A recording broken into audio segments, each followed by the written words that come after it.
We are live.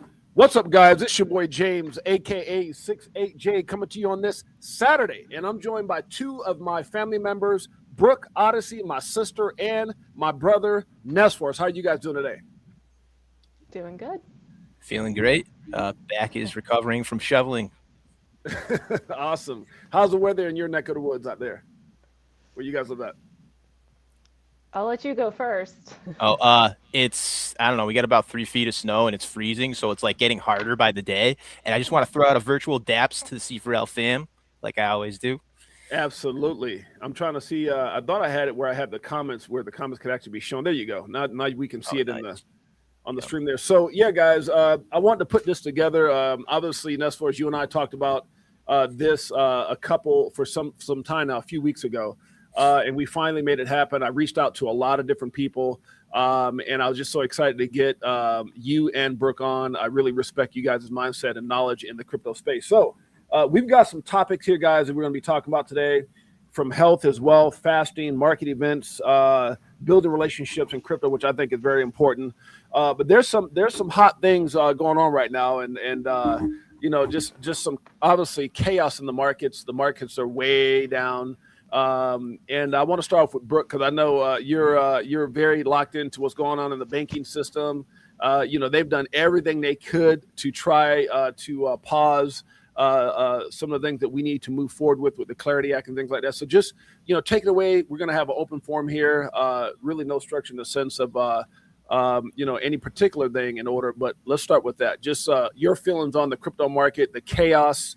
I know people are frantic right now. I'm looking all over X. People are freaking out. I mean, some long time XRP people are just literally like cursing, just yelling from the mountaintop, what's going on? Oh my God, I should have sold. What am I, it's just chaos right now, sis. So what do you have? What is your take on that?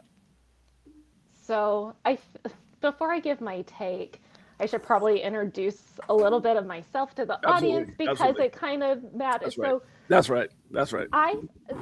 All of this that's happening right now, and the price drop, the markets, and actually the entire shift that we're undergoing, this isn't a surprise to me. This is actually right in step with the thesis that I've had over 5 years. So 5 years ago, whenever I came across blockchain and crypto technology, my background is in banking. In 2008, I was in university. And that is when the financial crisis back then was going down. And so I was in my economics classes, and I had already been working at banks through high school, and I was working at a bank in college. Okay. And so, of course, this is a banking issue. And so I'm sitting here going what's going on? And I remember, I just remember that time working at a bank. And so then I'm I really wanted to understand what happened in that crisis. And so for the past over 15 years, 20, I don't know how long college was ago, I'm that old. I have been digging into the banking system, the global banking system, the global financial system. And in that study, I also studied the rise and fall of empires, mostly inspired by a lot of what Ray Dalio has said. And so I had all of that knowledge. And so then, of course, the 2020 happened. We're all stuck at home. We all have some time. And I have this philosophy in my life that I will not write anything off. I'll always just put a question mark there. And so I'm I had a friend who was mining Ethereum, and he also works at a bank. And I'm this guy isn't dumb. I should, see what this is if I could figure it out. So of course I'm finding pump and dumps. But then I came across Ripple XRP. And I saw my girl Rosie Rios, and I just knew who she was through, knowing the sector. And I was why is she on this project? And then listening to it and then applying that to the monetary system and the evolution that is and what it does. I said, I don't think we will ever just willy-nilly accept this. I could see, especially the use case of this, coming off of a back end of a financial crisis. And I was, so when you saw 2020 and whenever we started printing the money and understanding that, I'm like, okay, we're about to have a problem, which I think kicked off Friday. Right. Yeah. So in this, I don't like to give a timeline. I don't ever, like, if you go by a crystal ball, you will eat glass. But, and so I never put a timing on these things.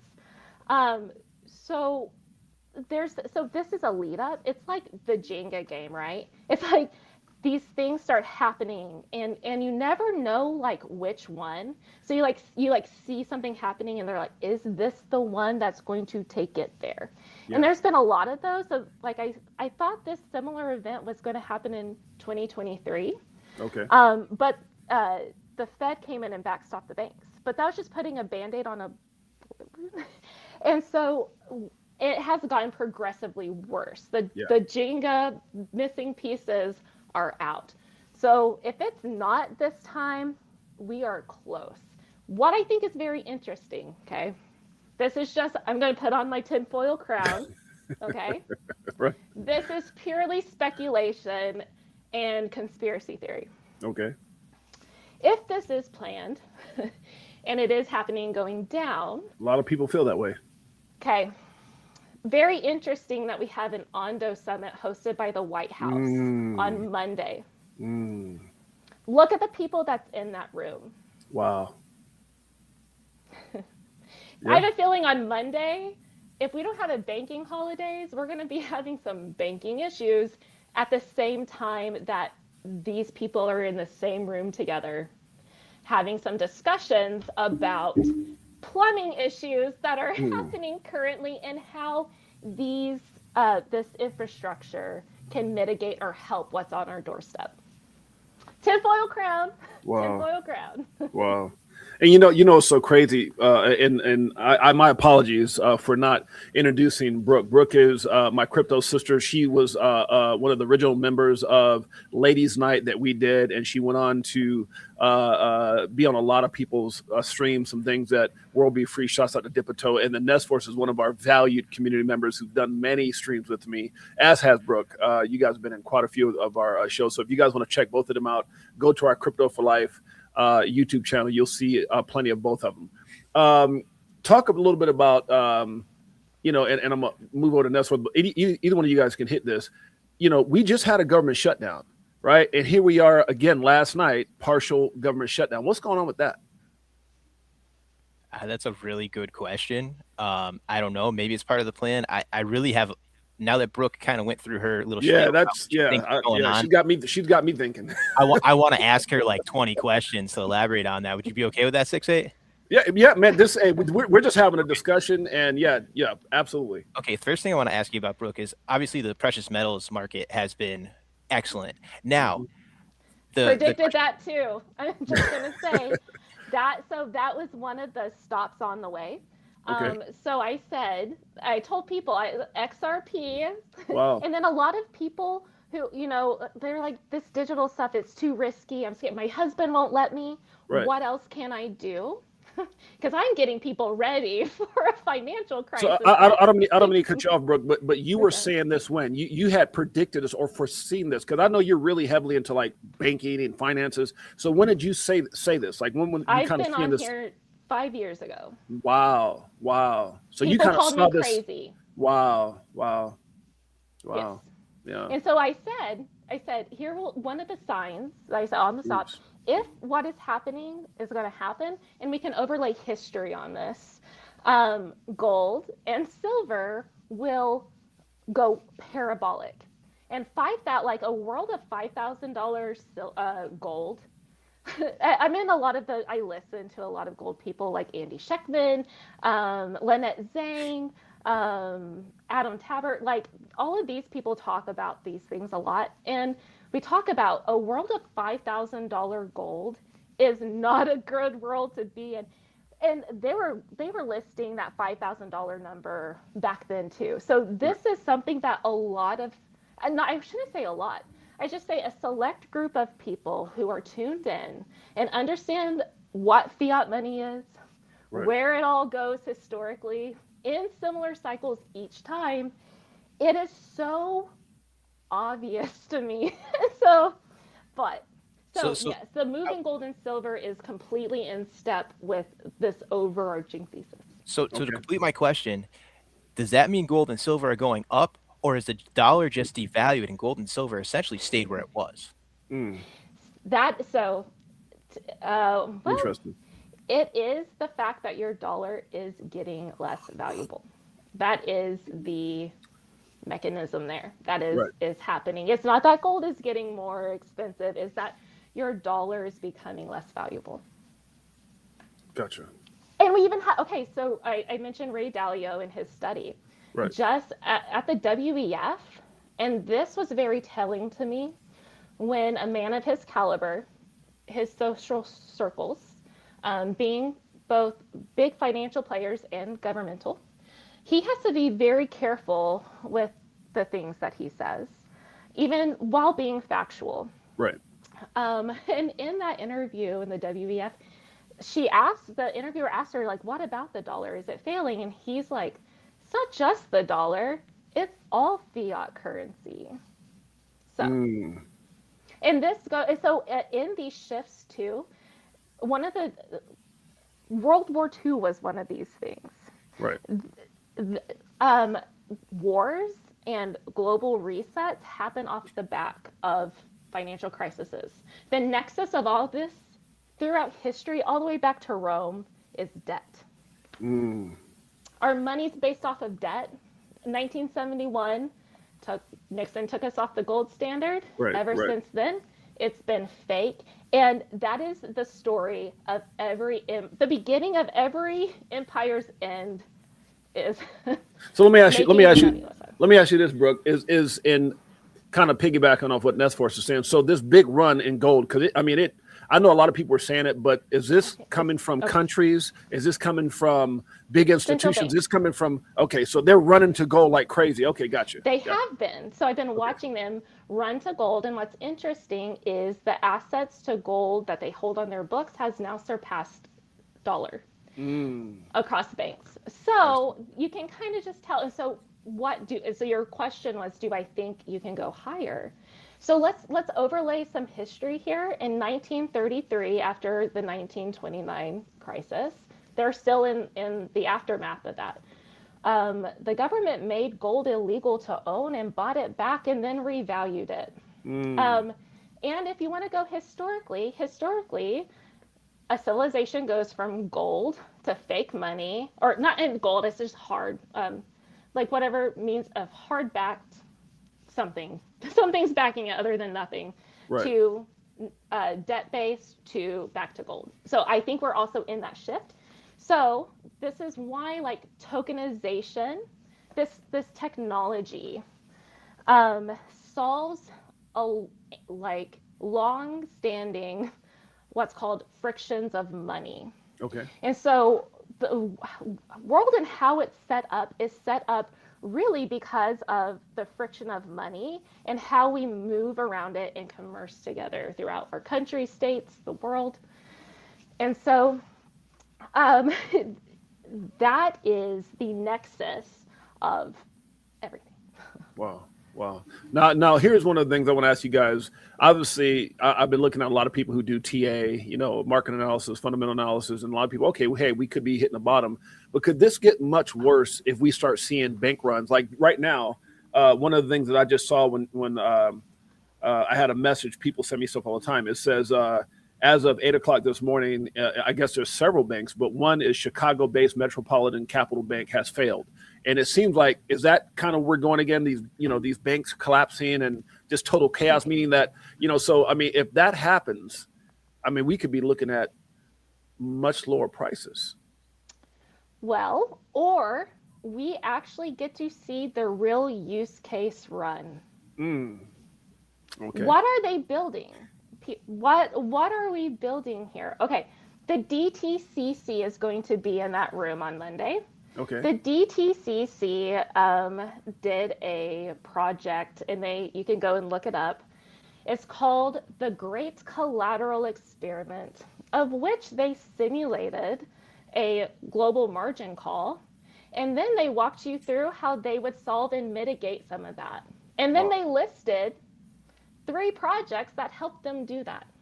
They were Ripple, Stellar, and Solana. So what is happening is, if you think of the financial system as a plumbing system and liquidity running through it, there is a big stop up, like your kid flushed your glasses down the toilet. And everything's coming up, everything's draining out. And so what this technology does, what does XRP do? On-demand liquidity. Right. What are we heading into? A liquidity crisis. We might need this technology. So everyone who's freaking out, what did you actually buy? Right. Did you understand that you're buying the future plumbing system and that the plumbing system is getting clogged? We had the COMEX shut down because of plumbing issues whenever all the silver stuff, and then their backup thing failed, and that shut down. There is a need for better financial plumbing, and so everyone's so bearish. Do you see? Like, I'm sitting here going like, all right, here we go. I'm so excited. And it's so funny. I was looking for this post that I talked about the other day, where Trump had said the dollar is doing great. And I think it was yesterday, the day before I did a show, where they were talking about this is all part of the plan. The dollar losing this value, like it has to work this way for, the great reset of what they're trying to do. So it's like, even though we're sitting there going, what in the hell is going on? They're going, we're right on schedule. This is happening exactly the way it's supposed to happen. But we're not really understanding that. Yeah, so what Trump is saying, like the dollar's doing exactly what he does whenever he's trying to execute the type of trade he's trying to. Okay. And so it plays into his favor, not necessarily it's just to whose favor, might not be yours. And I think it's interesting because we also had a few financial institutions come out and reweight their bond portfolio. So even like your normie, like those people are telling you something in the system is shifting, and what used to be true is no longer going to be. Oh, and back on the gold thing, here's the tinfoil hat time, okay? Okay. And why I think gold actually might be going higher, we might have another historical event like this. Okay. Trump announced New Year. We're entering into America's golden era, okay? And then we had Maha, which we can talk about health too, because that's a very interesting conversation. Absolutely. We had, Maha, the health initiative. He came out and said, we're setting the gold standard for the health, And so I have a feeling a bunch of different departments are going to get this quote unquote gold standard setting. And whenever we get to the financial part of the market, it might be, guess what? This is the gold standard. I don't know. Again, that's my tinfoil crown. So and it could be, I think that there's a possibility of gold to reach 5 digits. And I think that silver could be 400, 500. No time frame, but in terms of future use case and how this system shifts, absolutely. Now that happens, what type of effect would those type of numbers or that type of run do to, let's say, the crypto industry? Well, crypto will be initiating that. So hopefully, maybe you bought a project that is tokenizing gold, like Dubai. I think they tokenized gold. Was it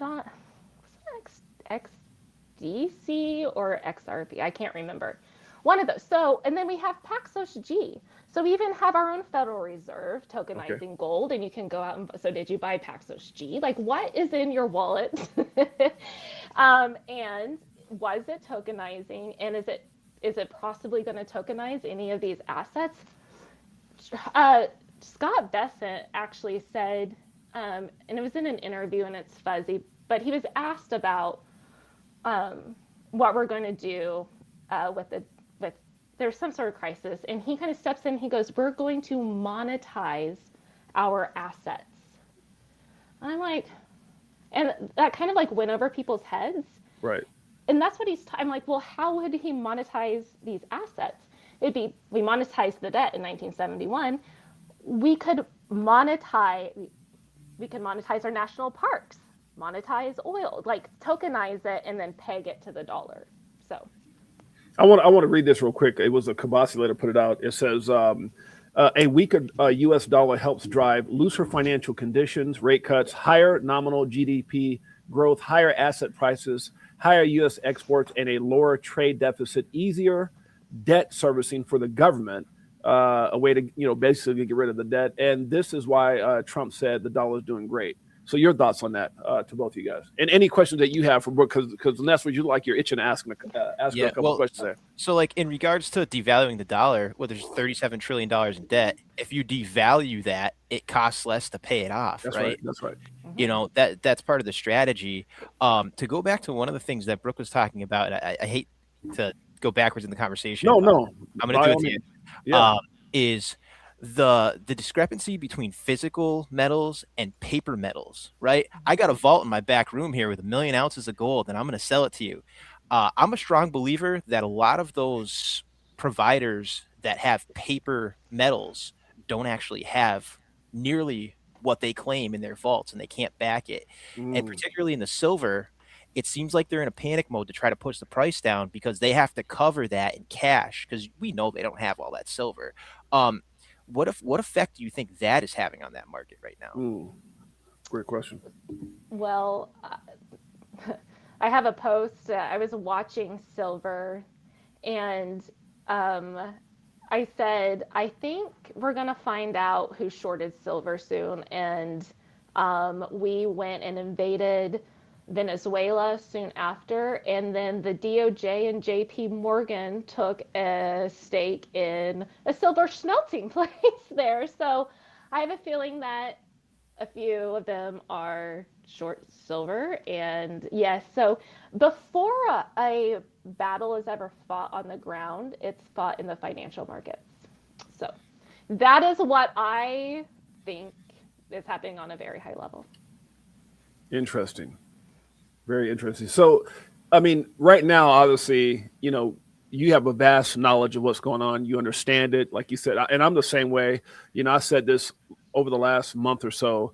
I couldn't be more excited because the chaos that we're seeing is really the foundation that's being laid so that this industry can move in the direction that it needs to move, which is going to be advantageous for us. This is what we've prayed for and hoped for years. It's just not the way people thought it was going to be. Everybody thought it's going to be a flip of the switch. Well, that comes after everything is put in place. Is that kind of right to say that?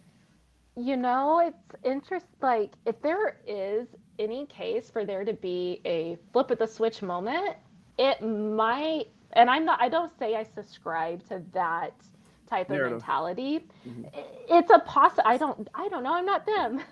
Now, right. My brain, I can visualize that type of happening, and kind of how I see that possibly setting up right now is it's pretty interesting that we are having a hard time buying these assets now because I'm getting word that exchanges are having a hard time. Are you guys hearing that? Yeah. Oh, yeah. Loud and clear. And so interesting that it's going to be really hard to get in and out of a position at this time. And there's this crisis. And then, I mean, it's big what's happening right now in banking. Yeah. Something broke either way. So it's interesting problem. And then we have a meeting that we might be announcing those type of solutions. Well, let me ask you this, Brooke. You brought up a interesting point of, is this planned out? What I've seen in this industry, and again, this is going on my 9th year in crypto, which is just crazy to even say that.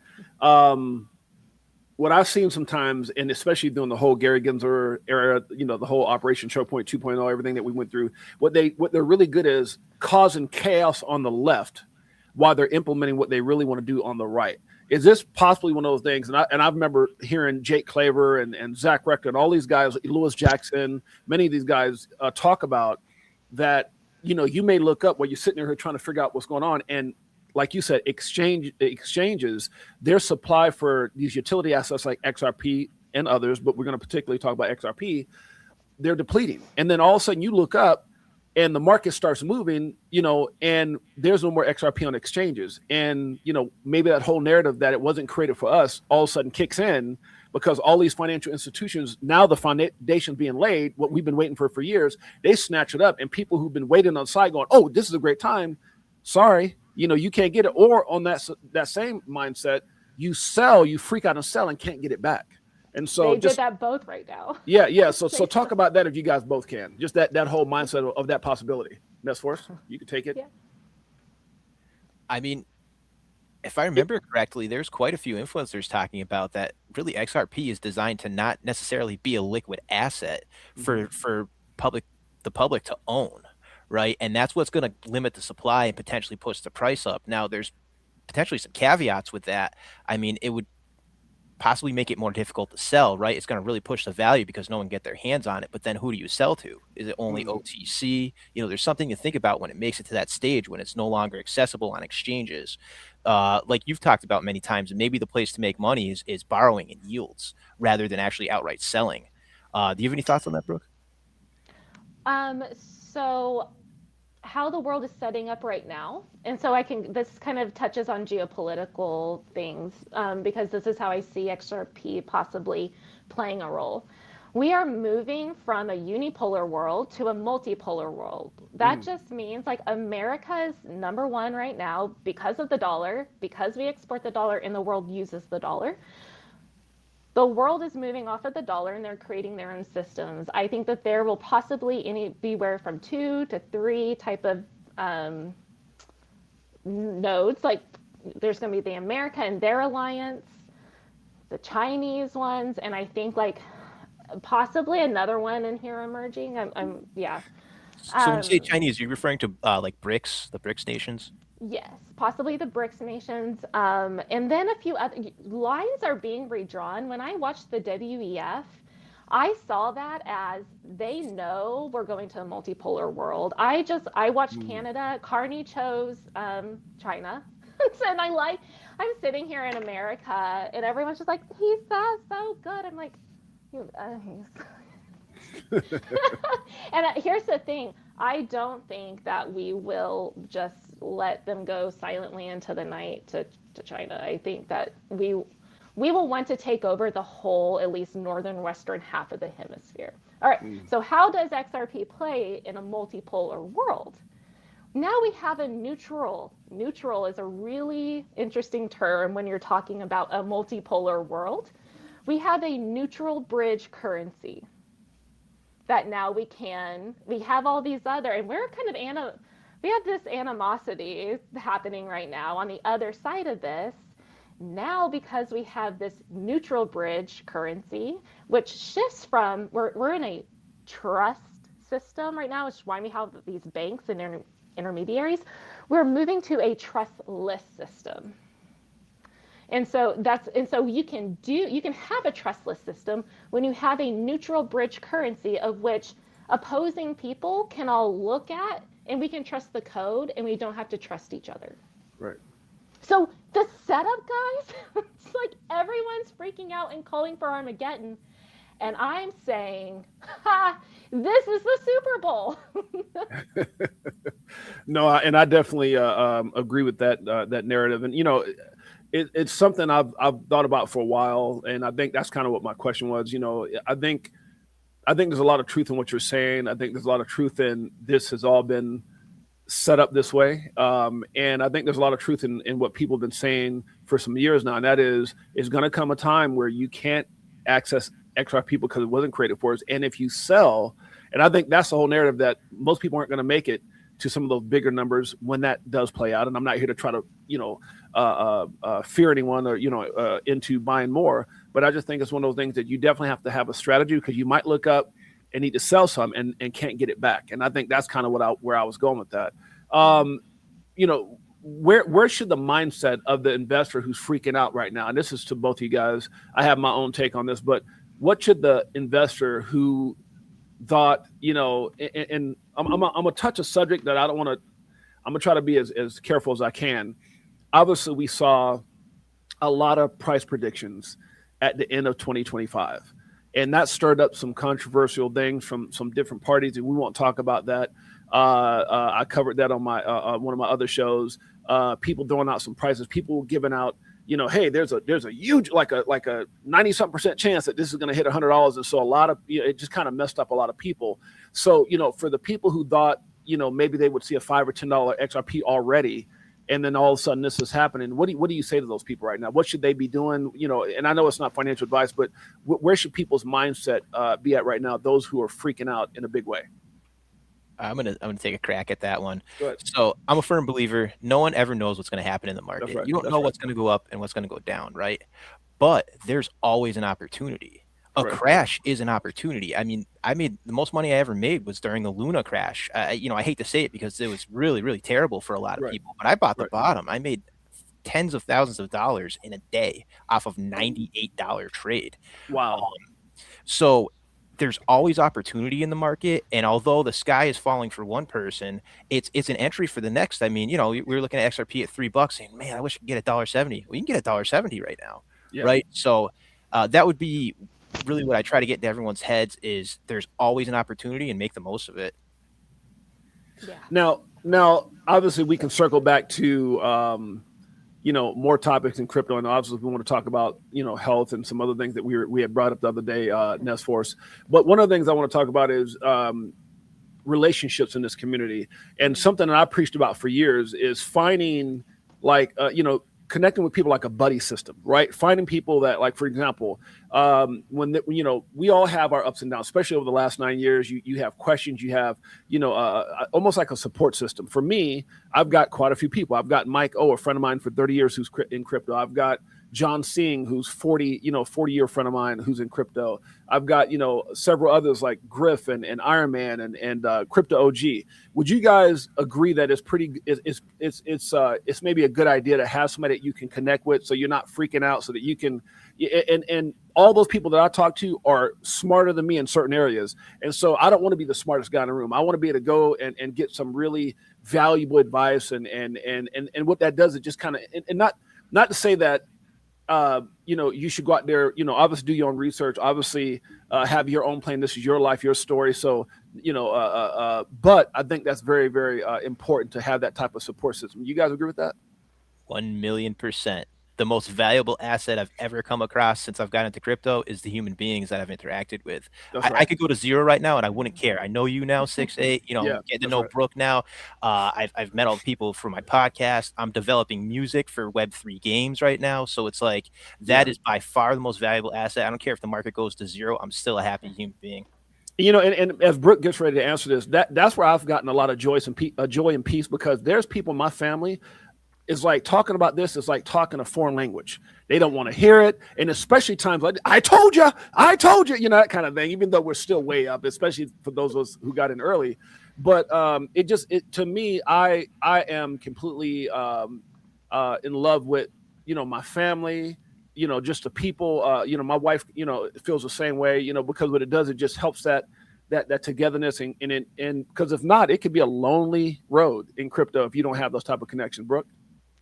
I actually started my channel all those years ago because no one in my real life was listening to me, and I needed community. That's and right. I echo what Force says, because I have said the exact same thing over on TikTok where we have discussions. I've said those exact words. I've already won. I have some of the best people, I've met the best people, you guys being a few of them. Like,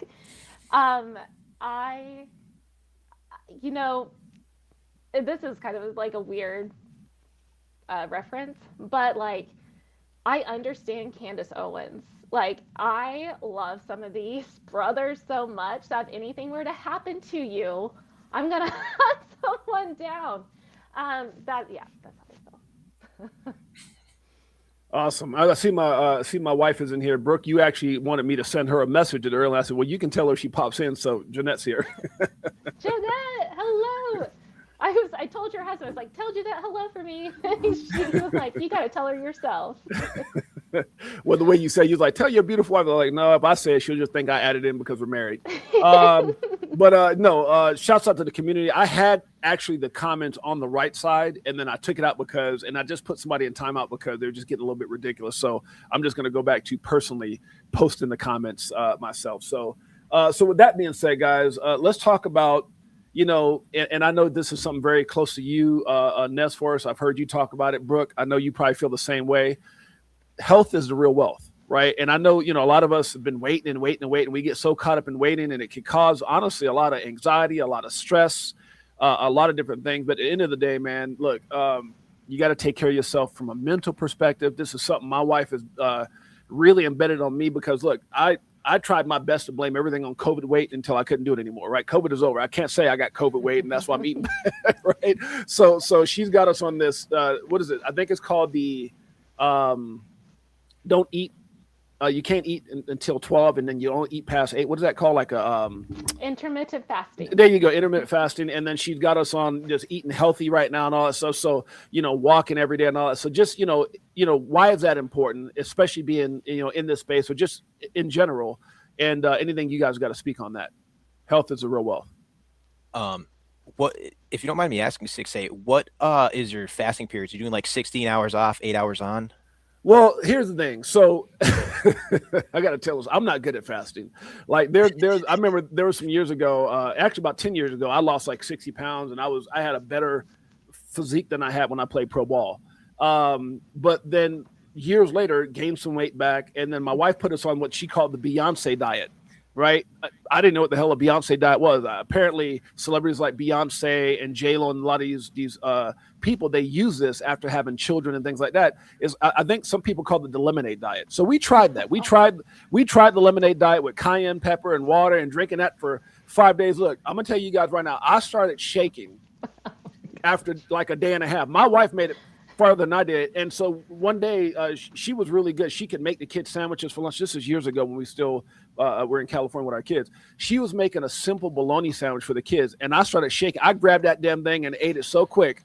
I had literally a breakdown. I couldn't do it. So she knows I can't do lemonade diet. I can't. So we kind of negotiated where I get up in the morning. Right now I'm eating, I take some nutrition. I'm eating like a little granola, maybe a banana. She's got me drinking, I think it's called bone broth or something like that. Which again, this is all new to me. And then in the evening, like yesterday, she did like, what's it called? Cabbage and turkey, where it was like no fat or something like that. So she's doing stuff like that, and just trying to get it where we're more healthy. We're just trying to, take it, make a move in the positive direction. But just any feedback that you guys or experiences you guys have had with fasting, because, and let me say this, a lot of people say fasting is extremely healthy for you. So just kind of elaborate on that.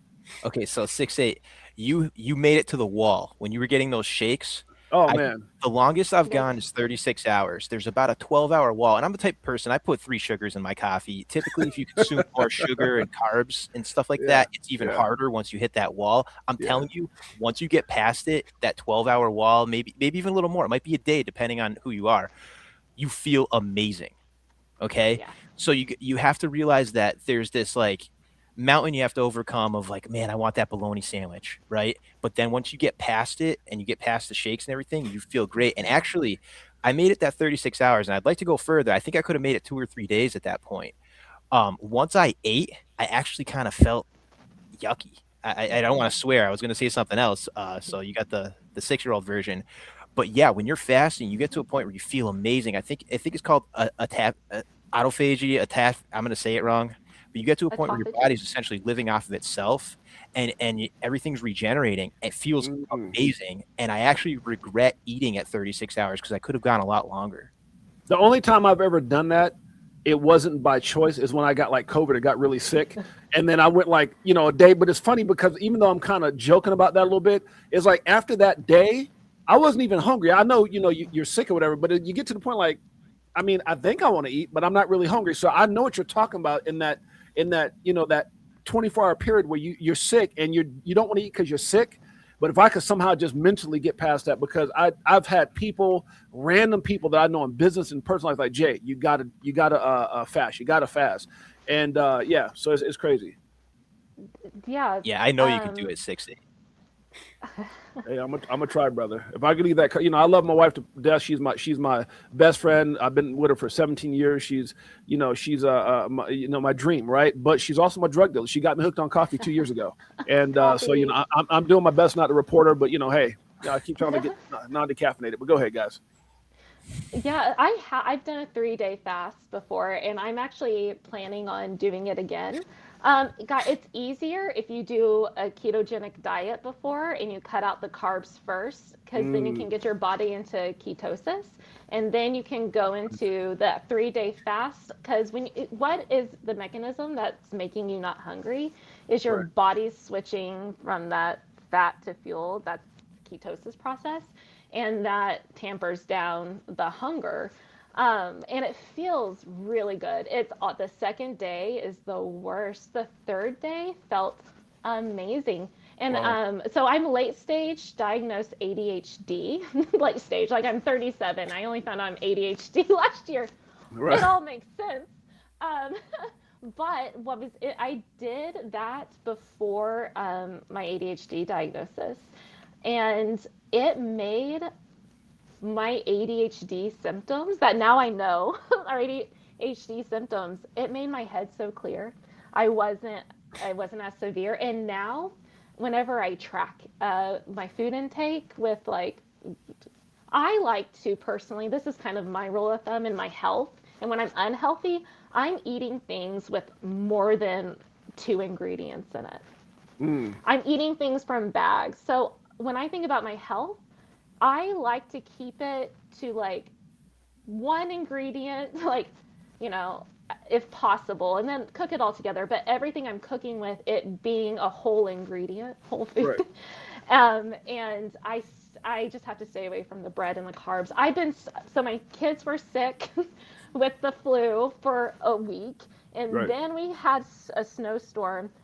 So I have been trapped inside my Wow. house for 2 weeks, and eating all the things, cooking all the things, because you get cookies and milk, and you come in from outside. You have the hot chocolate and the soups and the breads. I and Yeah, I need to get there, and it's worth it. It's so worth it. Your health Yeah, is so worth it. it's funny because that people don't realize how important just those two things, like soda was like that's like my kryptonite. Like that's something I had to stop doing. And then bread, everything bread, bread, bread, bread. But those two things, replacing that with more water and things, it definitely makes a world of difference. And I remember a while back, like I said, when I lost that weight, that 60 pounds, and I let go of all sodas. When I had soda again, it was like probably a year or something like that later. You would have thought I drunk battery acid. It's unbelievable when your body's not used to that crap, how it actually makes you feel. It's crazy. True. It's That's crazy. true. Yeah, I Yeah. saw a documentary. It was about these two brothers in Australia, and it elaborated upon other cases. They did a 21-day fast, and then they showed, a couple other people. They were in groups, and they were using it. Not in their case, but in the other people they showed. This guy was trying to beat, like, he had some sort of injury and just believed that would regenerate his cells, and so he wanted to do it. But there was a whole group of people that were using it to beat like stage 4 cancer.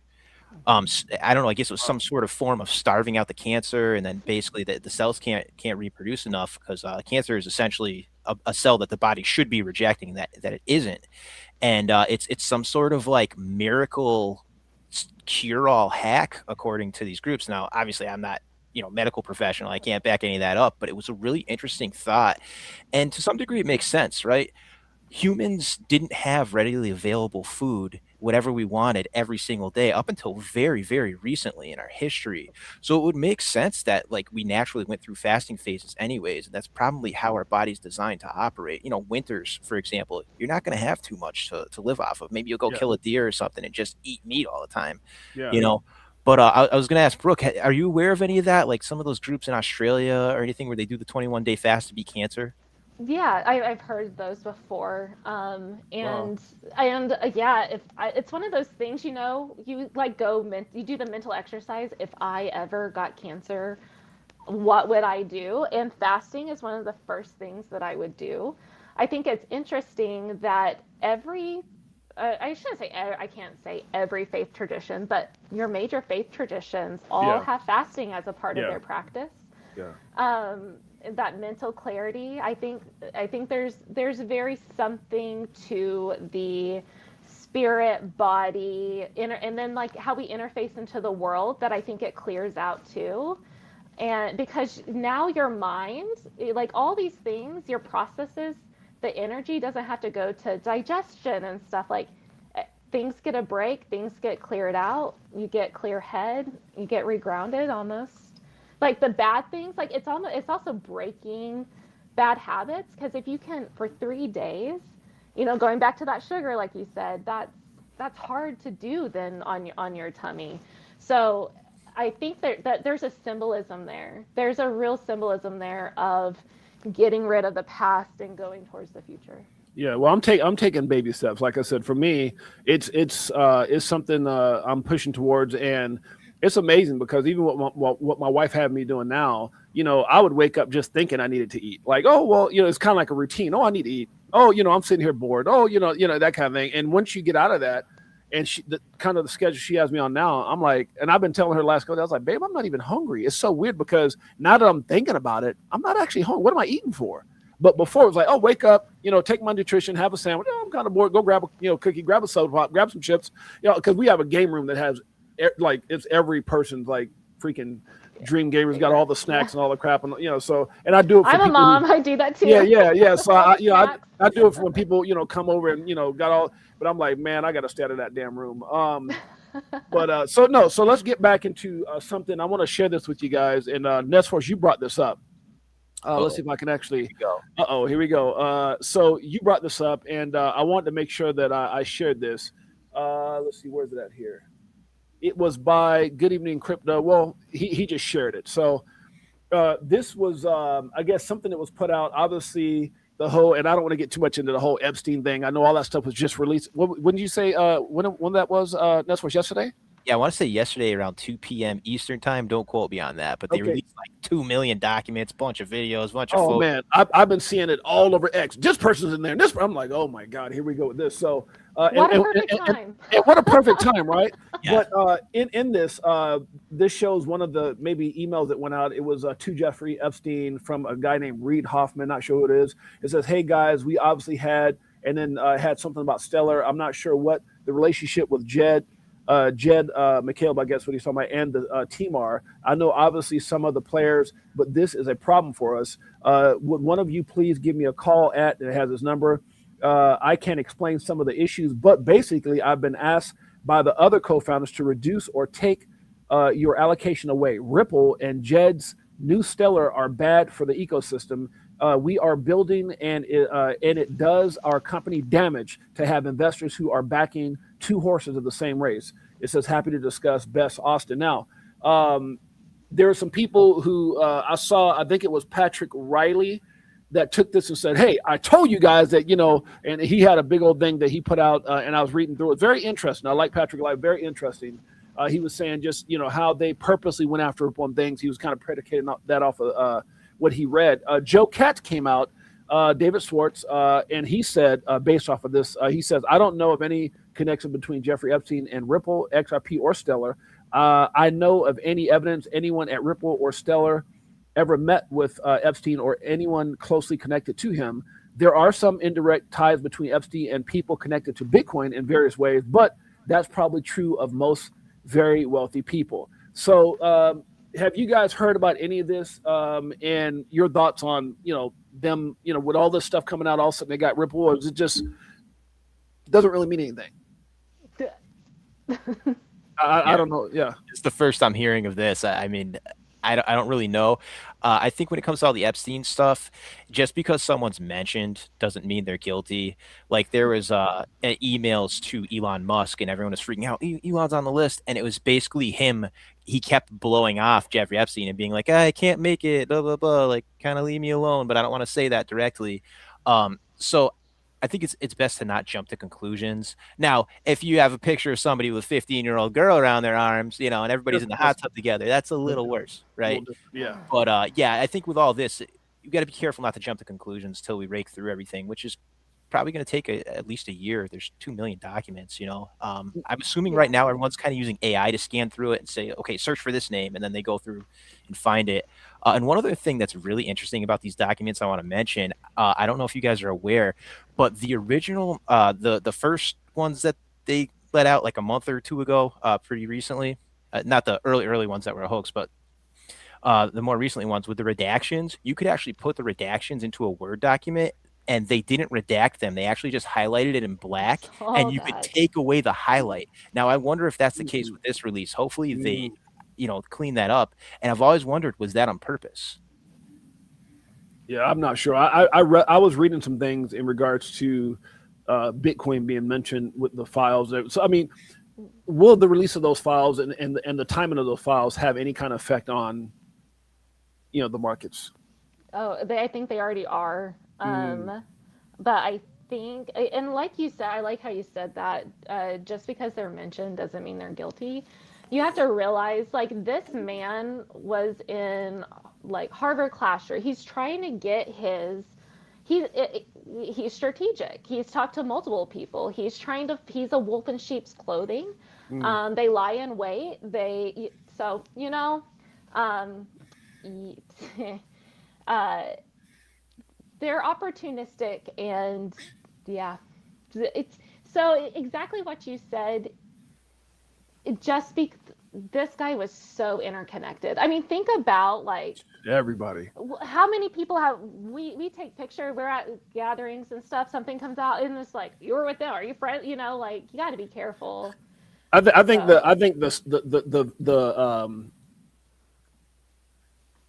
what's the word I'm looking for? But just you would think it would be a certain type of person, but this dude was connected to like everybody. Like I don't care what your race, your nationality, if it was country, it was hip hop, political. I mean, it's like was everybody tied into this guy? I mean, because that's kind of how it's being portrayed with all these names that are coming out. Just I'm hearing from, and I don't want to be the person but this stuff that's being put out there from Jay-Z to presidents to I'm just like what this is crazy to athletes to I'm just like this is nuts. How was that guy? Or is it just like one of those inner circle, little dirty, scammy worlds that everybody was connected to because they felt like they could get away with it or were protected? Well, like Brooke was saying, I think Jeffrey Epstein was he wanted blackmail on anyone who was powerful and influential. So if you were that class of person, you had a target on your back, and you better believe he reached out to you one way or another to try to get that leverage on people. Wow. I don't really think he was the top of the pyramid, but I think he was close, and it was his job to get that dirt, get that leverage on extremely powerful people. So just being powerful, you're gonna be somewhere in that web because he's gonna reach out to you. That's my belief. Obviously, I can't yeah, necessarily prove that, but Right, that's what right, makes the right, most right, sense to me. right. right. Everybody was comfortable following everybody else because they thought they were protected. It was one of those, closed doors type things where nobody would know. But then this guy saw an opportunity of that to blackmail. And I mean, like I said, I don't want to get into the whole conspiracy of how he passed away and all that, but it's just crazy. So, Well, did um, you know that we grew Maxwell's dad was in the publishing company that Mhm. printed our textbooks? Like no, yeah, that's her daddy. Like wow, it's all, yeah, it gets deep. Everything's a lie, everyone. wow. Welcome to the show. And Do there's you connection to Mossad. Like it gets really crazy. Yeah. so It so gets so deep.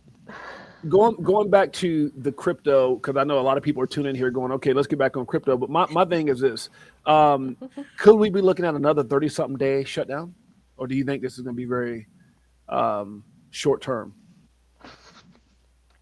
Hard to say. Let you go. Yeah, Hard to who say. knows? We have no idea. I didn't really see that last one coming. Um, honestly, I would have thought back to back. There's no way I would have thought that. But I mean, what kind of game are they playing? Is this that this is seems to crazy be a to me. Trump tactic, and I'm not saying that to take a shot at Trump, Mm, but typically when he's in office, he's like, I don't care, let's shut it down. Again, to use leverage to try to get what he wants done, Yeah. and that's not taking a position pro or against Trump. It's just he has his ways of doing business that are a little bit different than what we're used to with presidents. Like he tends to posture, right? Right. Like he'll say, "Oh, well, I'm going to go invade Greenland." I don't think he had intentions of actually invading Greenland, but he'll throw that statement out there to get them to come to the table and negotiate. So Yeah, he'll throw past the target and get you in the middle. yeah, Yeah. it's Yeah. kind of like, okay, I'm selling a bike. I want to get $50 for it. Well, if I do the Trump tactic, I'm going to put 100 on it and let you come and negotiate. And we'll get down to $50. You're going to say $20, and then he meets in the middle. And it's probably from his real estate background or whatever. But yeah, he tends to posture, and letting the government shut down is one of his postures of, cool, we'll shut it down for a year. I don't care. And then he gets people to come to the table and negotiate. Now, Yeah. I also want to ask you guys this. Obviously, with we've been seeing with the banks trying to hold everything up, and not wanting people to earn yield. I know I haven't talked to any of you guys about this. I want to get you guys' perspective on that, and how is that going to play out? Will they come to the table and negotiate that? Is that because I know how I feel personally. I think it's BS that you're going to tell me I can't earn money on my money and things like that. But obviously, that issue and that monopoly they've had is something they're trying to block, and why they're fighting so hard from companies like Ripple and others not to get the national banking charter license and for people to be able to earn yield on their crypto or on their stable coin. So just you guys' thoughts on that. Is this going to be something that keeps us at bay from getting things passed, or are they going to have some kind of maybe medium agreement where we can move forward, kind of like Brad said in that, and on top of that, the whole debate between Brad Garlinghouse saying, look, it's better to have clarity than chaos, and then Brian Armstrong saying, hey, no, because obviously they got a lot of services that would hurt and affect. So those two kind of going, I wouldn't say going at it. Brian Armstrong kind of feeling a certain way about Brad. Go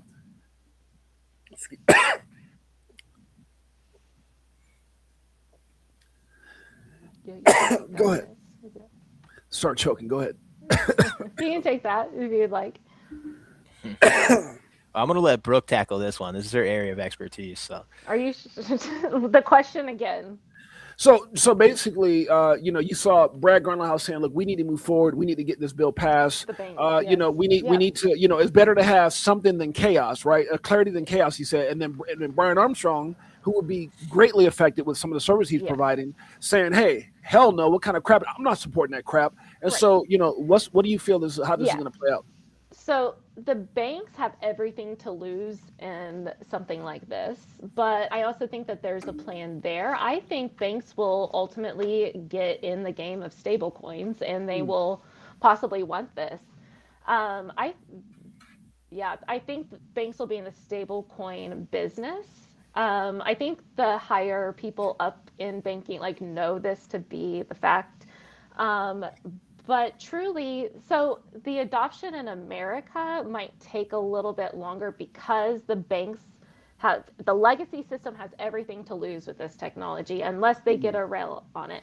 Now, other developmental worlds who don't have as integrated and global financial system like ours and a well-established banking system, this technology is amazing for them. So what banks are missing here is now they have competition and they're trying to shove the competition here, but they're probably going to cut off their nose in spite of their face because it will just reroute around the opposition. Well, Brooke, let me ask you this. Could this be like posturing? And what I mean by that, they know it's inevitable, kind of like when the SEC was getting towards the end and to get ready to settle with Ripple, and they said we want $2 billion, and they're like, "You're not getting $2 billion," but they know what they really wanted. So is this one of those posturing things where they're saying, we don't want this, but maybe to get maybe more of a rate that is advantageous for them rather than giving most of it to the consumer? Like, is this maybe a negotiating tactic? Maybe. If you want to know my bias, I think banks are there to screw us. So I think that, and now we have this awesome technology. We can unscrew the American public, and you're wanting to fight that? Right. Awesome, banks. I see you. Right. And that's kind of the message I want to get out, to the normies in my life. Be like, you want to realize that your cash is sitting in a savings account getting nothing. Oh, sorry. And we had this new technology and we could be getting so much yield off of everything. It's because of the stupid banking system that I can't, that's already rigged against me, Yeah. devalues my money, prints money for wars. Like, come on, guys. And you want to know what's fascinating to me? Everyone who is defending the Fed right now, I'm like, and then they're like, the independence of the Fed is in the, and I'm like, do you even know what that means? Great, they're independent. Who owns them? Oh, I can't know that because they're a privately held company, cash cartel. Yeah. But I can't know, and so it's so funny whenever you see these social justice warriors, and just because they hate the orange man, they're like, "You go, Jerome Powell. You Right. stand up to him," and I'm like, they're literally the cause of all your suffering. Yeah, I agree. So I just go, Yeah. oh, yeah, sorry No, for that no. tangent. No, so no, you're sorry. good. You're good. No, this Anthony Weiner puts this in here and it says, was Trump ever pro crypto? And, I have a lot of different feelings about this personally, and I don't try to get too much into it just because I know how people feel. I think we are a lot better off today than we were under the last administration. That's for sure. Now, do I agree with everything? No. Do I agree that we are, one of the things that we always heard, and I want to get you guys' opinion on this, like, you're going to win so much, you're going to get tired of winning. Well, we haven't seen that yet. It's been a year. So that's a little bit, and I've got mixed feelings on, the first thing I ever seen happen with crypto when Trump came in office was Melania and Trump coin. And I don't care how you call it, that to me is one of the greatest rug pulls ever. I don't care how you say it. And then for certain laws and things or certain things to be tweaked by the SEC so that it wasn't illegal, all of a sudden you saw a hot tour girl get off, you saw this person get off. So just I forgot about her. Yeah. So I mean, it was all these scams that became okay because hey, we get it, we go after them, we got to go after Trump and all this other stuff. And then also you see his teenage son on Forbes that he made almost $200 million off that coin, and it sits right at maybe $4 right now if we're lucky, maybe $4. So a lot of people got thrashed and trashed. So just your opinions, and again, on making America great again as far as crypto, or getting sick and tired of winning, which I haven't seen it yet, but just your thoughts on that. And I think what kind of led me into that was Trump was Anthony Weiner saying, was Trump ever crypto? And a lot of times what I see with Trump too is when he's bringing up Bitcoin, he goes, Bitcoin's gonna do good, right? That's what you said, right? So I guess I should be saying it's just so crazy. I don't know what the guy feels about it, but yeah, just any feedback on that.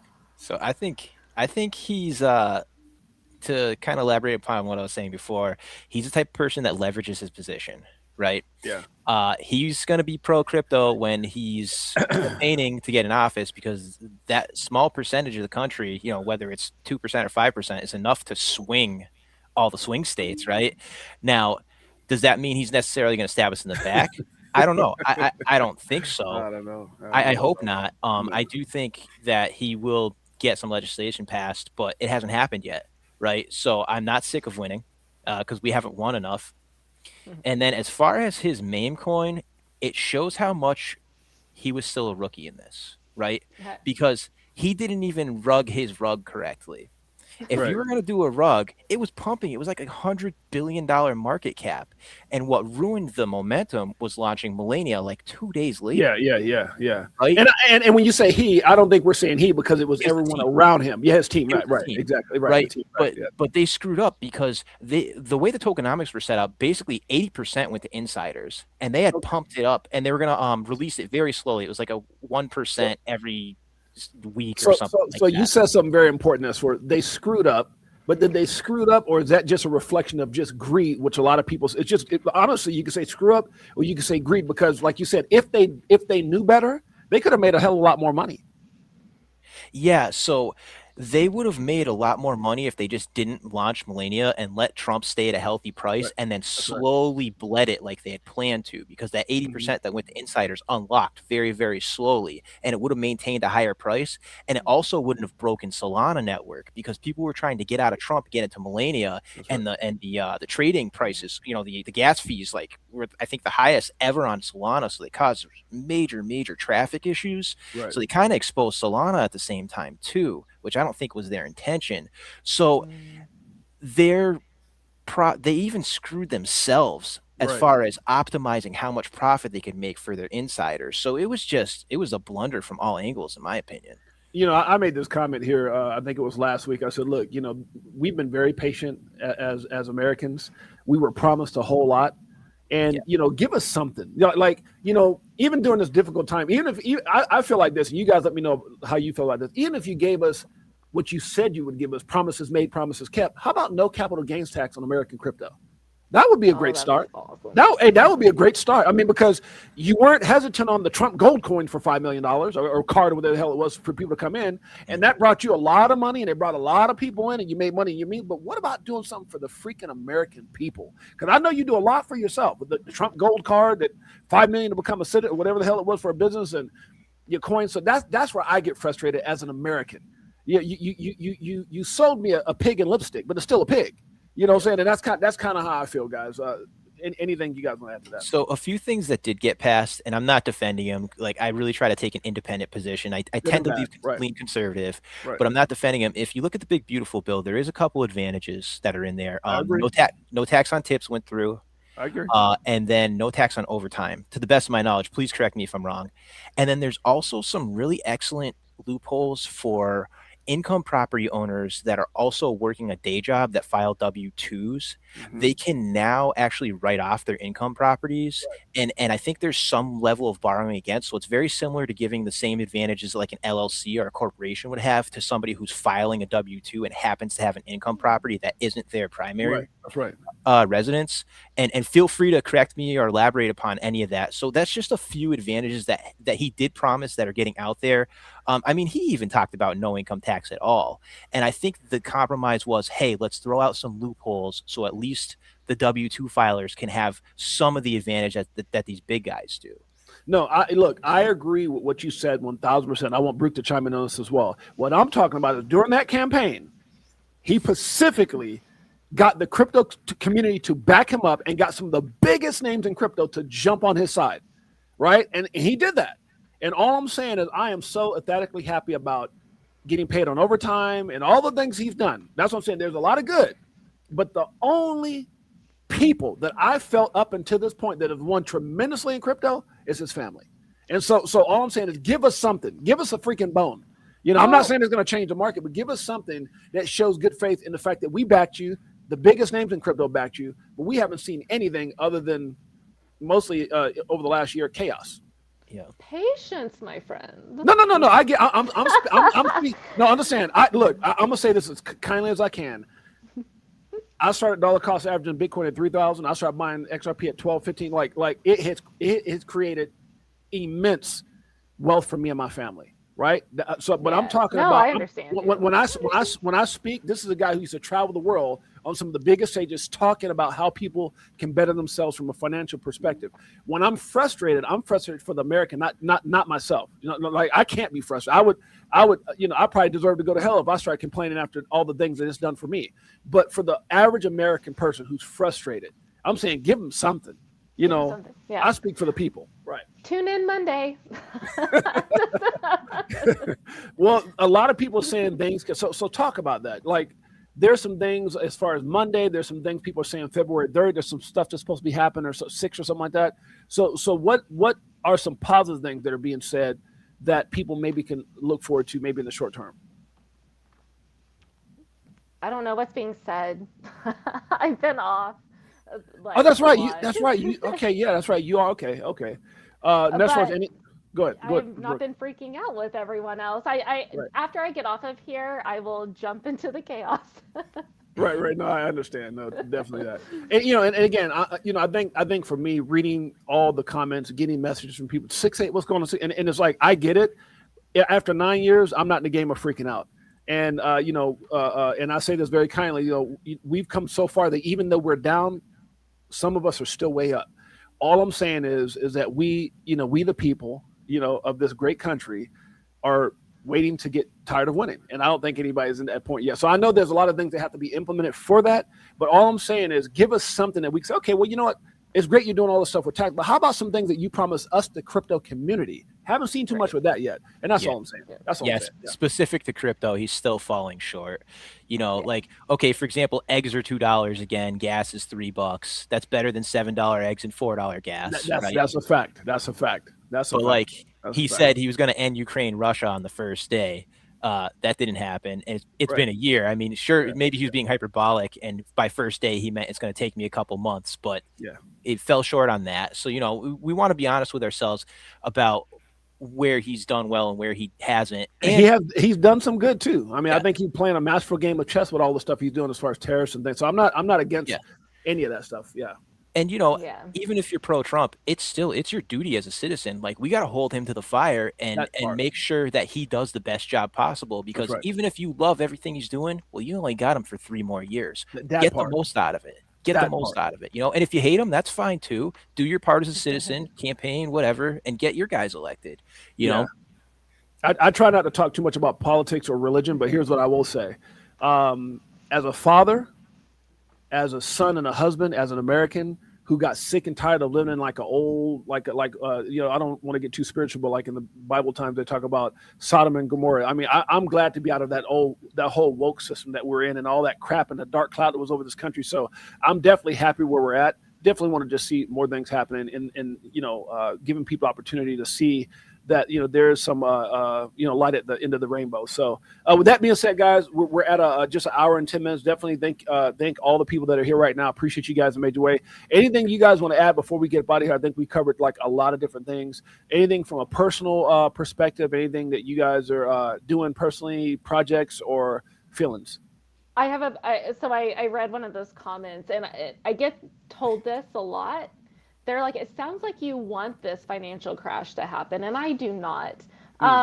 So I, it's unfortunate, and it's actually really, it takes a mental toll on you, kind of seeing things and knowing what's going to happen. And then I got really like I have a farm, a little homestead, and I created it in 2018, just knowing it's really a food inflation. I didn't know that 2020 was going to happen, but I understood fiat currency. Right. I understand history. And so I bought a farm and built a farm, I should say. I built a farm. We built a farm. And with the anticipation that something like this might happen, much like the Great Depression. And so, unfortunately, recently, that has come to fruition. Or maybe thankful, but also thankfully, because now I'm in a position when eggs were $8, people who were struggling around me weren't buying $8 eggs. They were getting healthy farm fresh eggs. Wow. Whenever Wow. people are losing their job, now I can like stretch I can put meat in their freezer. And I've had to, in my head and creating the farm, like, it's like, if this did have, and that is happening for me right now. So it showed like, so I don't want this to happen. I take it very seriously. I have family that depends on their 401k to come in every month, those returns. So this isn't something I seem giddy and stuff because there's my academic mind, then my theory, and I see that, and then I have my holdings, and then I see that, and so it's a weird dichotomy because it's bad news, but it's also good news for me. Academically, it's like I never thought I would live through times like these. I thought it would happen, how it looked like it was going. It looked like this event, it would ultimately happen, but not in my lifetime. Right. Maybe my kids' lifetime or grandkids' lifetime, like mathematically. Well, when I saw 2020, that changed a lot of that. So, yeah, I think we're here. Isn't it crazy, Brooke? Really Because if a person in their lifetime would have just lived through COVID, but all the stuff that we're living through, it's just crazy when you think about it. So much at one time. So if you feel like you've lived 20, 30 years within 5, let's think about history. Starting in 1919 with the Spanish flu, then we had the Roaring 20s, which is what we've kind of been in for this past, with the markets and everything, right? Then we had 1929, then, which I think we're here, and then after that we had 1933 gold that led into WW2. Right. That is all getting crunched down within 5 years. We start 2020, we get COVID flu. Then we get the massive run up. Now we're headed towards WW3. So you like And that type of it's crazy thing? for you to say that, but when you look up, you got all this chaos, you got this, you got that. Now you got war talk. It's like, bro, like, can we just pick something and go with that? I mean, it's like This all is at a once. reset. It's a Oh my reset. God, it's This is what crazy. historically, this is what it looks like. And And we're doing things that people are acting like it's not a big deal. Oh, we just took over Venezuela, huh? What? I mean, it's just so much stuff. You're like, is it? you know, This ain't people tell normal. me Like, everything's fine. yeah, Everything's fine. You're crazy, Brooke. None of that is what you said is happening. Why are I'm you like, so pessimistic? Why are man, you? I'm telling you, it's been a crazy, yeah, it's bananas. It's absolutely bananas. Anything else you guys want to add? And by the way, Brooke, my wife, I don't know what the hell, we before rates kind of went crazy in Vegas. We were out looking for houses and we were doing all this different stuff. She comes out and other day we were walking and she goes, well, we went to go watch my nephew play basketball in Oregon, in Portland, and we get back and she goes, me and my sister were talking about we want a farm and chickens. I'm like, what? Where? I've been with you 7 I never heard about no farm and chicken. Where did that come from? You been hanging out with Brooke or something? What's going on? Yeah, she needs to come to my farm. Yeah, that's funny. Yes, please come visit me. That'd be awesome. I'll cook and feed you all the food. Yeah, Oh, it's really worth the lifestyle. I think this reset in the world. Look around. How much do we really love what the world turned into? So, I got down like, man, it's changing. I'm like, actually, it kind of sucks. So, what can the future look like? Guys, this is open protocol technology. There's so many. Go and build, go and dream, go and, yeah. man, in these resets, it can be scary, but if you position yourself and you do think you're going to be fine. And I like what you just said, Brooke, and that's what I want you to add into this too, because you said you read a comment where a person was saying you like this, you like that. That's not the case. I think the answer to that is just go out there and do your research, because all the answers are there. Like, I think and that's kind of like when I'm speaking for the people is one thing, but for people who know me, I couldn't be more excited. If you've been in this space as long as I have for 9 years, I couldn't be more excited, because everything we talked about, even sometimes when it sounded crazy, like we were cuckoo, Brooks and Nesforce, it's happening. And it's not happening the way they want it to happen. It's happening the way it's supposed to happen, in the sense that this is what it takes for us to progress forward. I mean, you cannot change the financial system like it's Netflix took over Block. It's not that quick. It's not going to happen like that. I mean, it takes a lot. And so I'm just excited to be in this position, as I'm sure you guys are, that I'm living through a time where I can set my children's children up for life. And I think people aren't understanding the magnitude of what we're doing. My mom and dad didn't see this. My grandpa, I mean, this is a golden once in a lifetime opportunity. And yes, it's going to be chaos before clear skies. And so it's going to get a lot worse, people. Hold on. Yeah. Yeah. Well, go ahead, Nestor. I was gonna say, to elaborate upon like what Brooke was saying about, like, just because something sounds crazy doesn't mean it's not going to come true, right? If I went back to late 2019 and said, hey, you guys, in 3 months, everyone's going to be locked in their house and fighting over toilet paper. Dude, that's crazy. I would have sounded pretty crazy, right? That's crazy. Yeah. Well, it happened. Crazy things happen, guys.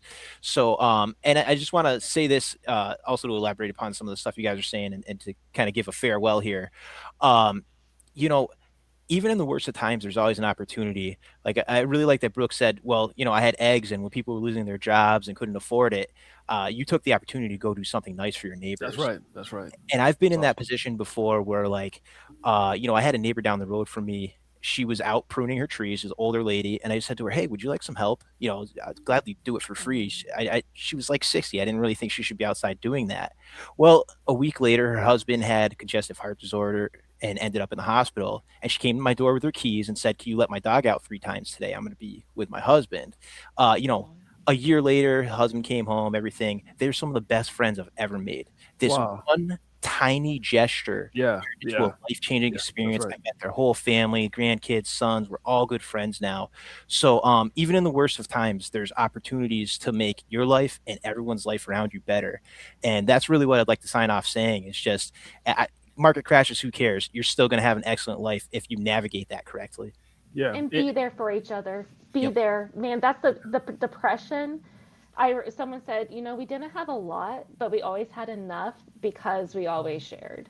And we've lost that in this world. And like in our communities, this one, the one that you're typing and being on, you know, comments, stop, and your neighbors, your network system, go and love people well. Right. This world is really hard right now. It doesn't need to be harder because of butt heads. So don't be right, no. one, and go be the light. That's my sign off. Yeah, and I'm gonna throw a sign off too. One of the coolest things I've ever seen, and I've never been that person that prayed for abundance or money. Right, I pray for people who I feel need prayer or their situations. But I saw a guy that put something out, and I was like, man, that's me. He said, it was something along the lines of, might not be saying it exactly how he said. He says, God, please let this crypto thing work out so that the blessing allows me to bless others. And I said, man, if that didn't just hit me right in my heart. And that's all me and my wife talk about when we go on our walks, is how much good we're going to be able to do for everybody else, because God's already blessed us in that sense. So guys, I appreciate you guys. Much love to my brother, Nestforce, my sister Brooke, to the entire Crypto4Life, Chicago Coin, XRP Army family. We love you guys to pieces. Make sure you guys tune in. We go live Monday through Friday, 12 p.m. Pacific Standard Time, 3 p.m. Eastern Standard Time. You can check us out. Now, I do have Nestforce. Brooke, is there anywhere you want them to find you? I'm on TikTok mainly, is where I have my community, and where I don't do content. I more or less do lives. Okay. And yeah, you can find me over there. What is my name over there? It's Brooke Odyssey. Brooke Odyssey. Okay, so on TikTok. So you guys, make sure you guys go check out Brooke Odyssey on TikTok. I just showed you Nestforce's page, and you can go check us out. Again, Crypto4Life with your guy, James, AK68J. We'll appreciate you guys. We love you guys. Until next time, we'll see you then. Peace.